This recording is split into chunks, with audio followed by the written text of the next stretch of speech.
So we're joined here with Monty Scowsill. Monty's one of our professional players. Thank you, Monty, for joining us. Good to see you again. Good to see you. Monty is a past student of ours. What did we say? 8 years ago. 8 years ago. 8 years ago, and since then he's been back in touch with us. He's just turned professional recently, and he's working hard trying to get his game to a level to progress up the tours. Correct. Yeah. How's your professional life started for you? Good. Yeah. It's been really good. Had a lot of things change, off the course, and adapting to playing on a professional tour now, where I'm basing this year.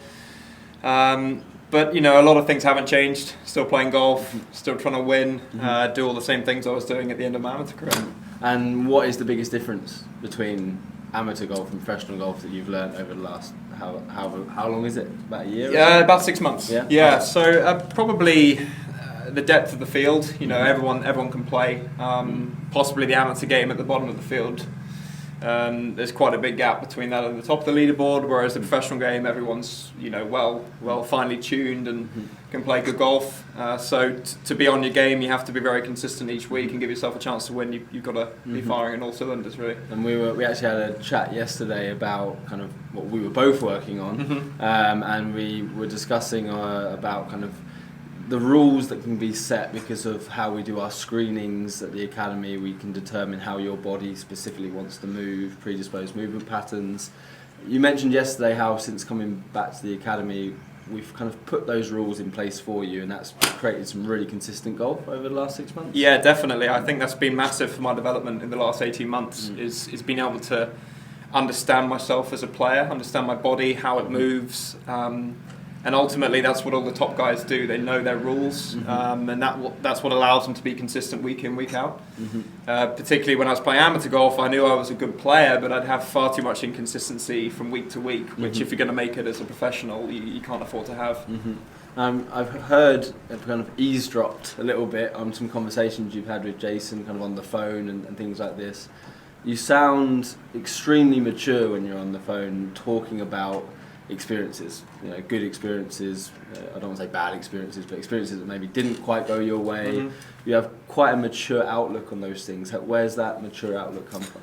I think experience. Just being around the game a long time, surrounding myself with good people who've given me good knowledge, and knowledge is power. And I feel I'm getting better at using that knowledge, harnessing that knowledge to make myself a better athlete, and ultimately not be too emotionally attached to outcomes of golf shots and tournaments.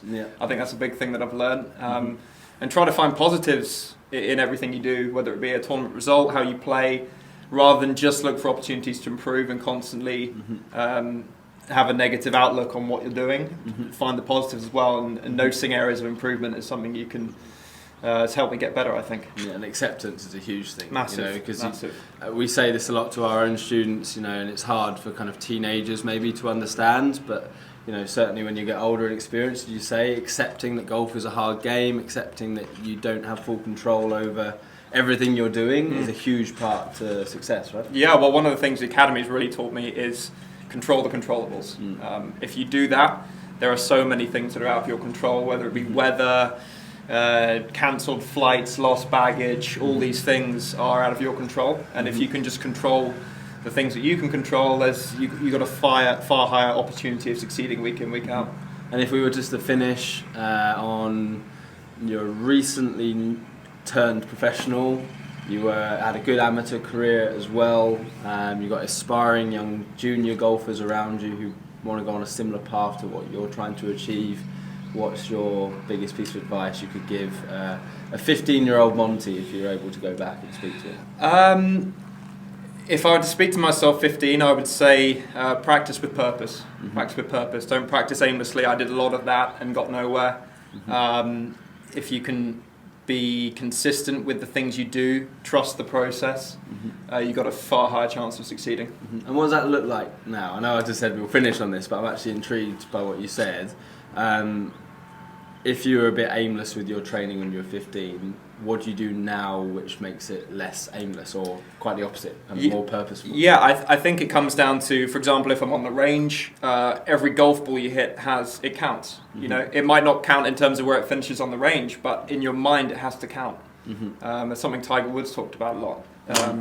there's no point standing on the range beating balls at targets you're not even aiming at, because you're never going to improve. And taking that level, golf's difficult because trying to train like you would play is very, very difficult. But you have to try and bridge the gap and get as close to it as possible in order to then go from the range to the golf course feeling as comfortable as you possibly can to then go and play well. And being organised if you're training, having a goal that you want to achieve, you set at the start, and structuring it. You know, we see so often a big bucket of balls and then it's just whack, whack, whack with no actual thought and focus on, okay, I'm going to split these balls up into sections, I'm going to focus on this for 10 balls, I'm going to focus on that for 10 balls, I'm going to go on some routines. You know, you mentioned just now, how do we connect driving range performance where you've got 150 yards wide and 400 yards long, can't miss a target and 100 balls to play with, compared to the golf course where every shot matters. You know, so it's really important that we structure the range session in a way which at least tries to replicate tournament forms at least a little bit. Exactly. You know, some technical elements, but also some gameplay elements as well. Yeah, and that comes down to, like you said about goal setting. That's very important. You know, write those goals down and visualize yourself achieving them, and what then you need to do within the process to achieve those goals. Not try and miss out bits because there's no shortcut. There's no shortcut. I think that's probably something I thought I could get away with in the past, but it takes time, takes discipline, and a lot of hard work, but smart work as well. Are you willing to share a goal or two of yours? Are you allowed to do that? Or Yeah. I mean, obviously from an outcome perspective, you know, I want to be playing on main tour within the next 2 years. It's something I think I can achieve. But from a sort of more, I try and focus more on process goals, because outcome, like we were talking about, is not something you necessarily control all the time. And from a process aspect, I want to get far sharper with my practice still, be more disciplined, physically get stronger, get more mobile, more athletic, to enable me to get the best out of myself week in, week out. Lots of kind of 1% improvements in those areas which all add up into the big ones. I think for me as well, like we talk about kind of outcome goals, but then the process goals, as Monty mentioned, but I almost like to rephrase process goals a little bit as habits and behaviours. Yeah, exactly. Because ultimately what habits do you need to change which are going to help achieve the goal? If it's getting up earlier, if it's having a more structured session, you know, if it's seeking, you know, more proficient advice, for example, and what are therefore the behaviours you need to change on a daily basis to optimise that change. Yeah, obviously something needs to change for you to achieve the goal. So. Definitely.